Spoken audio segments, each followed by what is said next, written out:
I just hope it doesn't upset the dressing room too much, said Paul Vowles.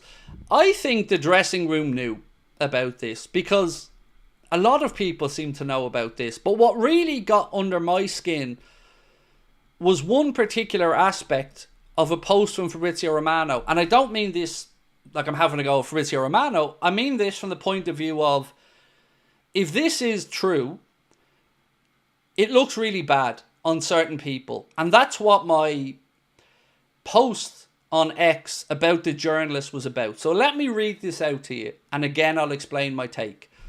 Fabrizio Romano said, Real Madrid were very clear with Trent Alexander-Arnold from day one. If you want to join, it has to be on our terms, or else extend with Liverpool or do whatever you want. The next line is the infuriating one. Trent, and then he put in all capitals, immediately, as if to emphasise the point, accepted. So if this was known from day one, when he was approached, the Madrid said, you do this on our terms or you stay at Liverpool, and he immediately accepted it, why are we being told by Liverpool patch journalists that this negotiation has been ongoing and one that Liverpool were optimistic about? Something stinks. And if people can't see that or aren't willing to accept that they're part of stringing fans along, then again, tough.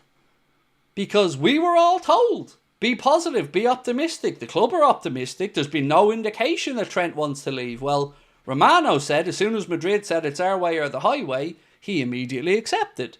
So somebody's telling porkies, but apparently calling out some of this makes you a bully. Well, tough. Because it needs to be called out. Because misleading people or parroting the company line about what the club want out there doesn't make you a journalist. It makes you an extension of the club's PR team. End of. So any grief that these journalists get, you live by the sword, you die by the sword. You're quite happy to charge people to read your content, but you don't want any negative feedback. You don't want to be held accountable for the things you've said and written. Tough. That's the job you're in. We're in the opinions business. If I was to run to the police for everybody that slags me off, I'd never get that done. Never. But I pull on my big boy pants and get on with my life. And I realise that people aren't going to agree with my opinions all the time. That's okay. But everything that I put out is free. I don't charge people for my opinions and then cry arse when people disagree and start pointing the finger of blame elsewhere. Could it be, and I don't know, perhaps people are seeing through the PR bullshit? Could it be that fans have had enough of being manipulated and made to feel like we're bad people for daring question the narrative or for asking a bit more from the owners? These people need to be realists. You aren't better than us. You don't sit on your high horses and look down your nose at fan accounts and think it's going to not have a reaction. I will stand up for fan content 100%.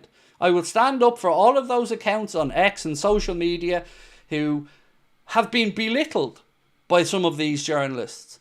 And the very first time they get a bit of pushback, they want to run to the police? Are you for real? It's the opinions business. If you don't want to be in it, then get off YouTube. But you're in our world, and we critique each other's work. It's what's done. Tough. Get over it.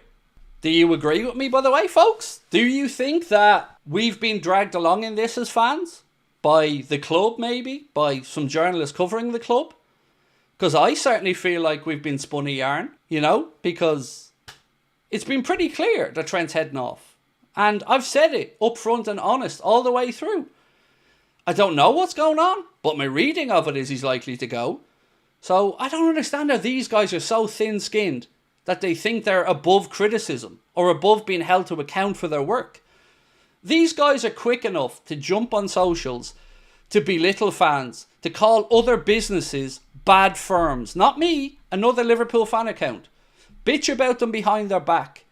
Look down their nose at them. Mock them on podcasts talking about them all being wanting to be Chelsea and City fans. And then run to the police when somebody calls them a coward.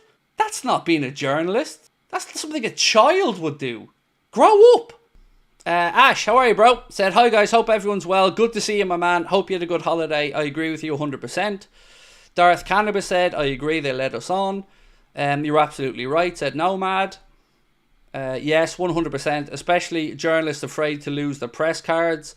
Craig, we all recognise all the smoke from these guys, but apparently they don't, and that's the part that gets me.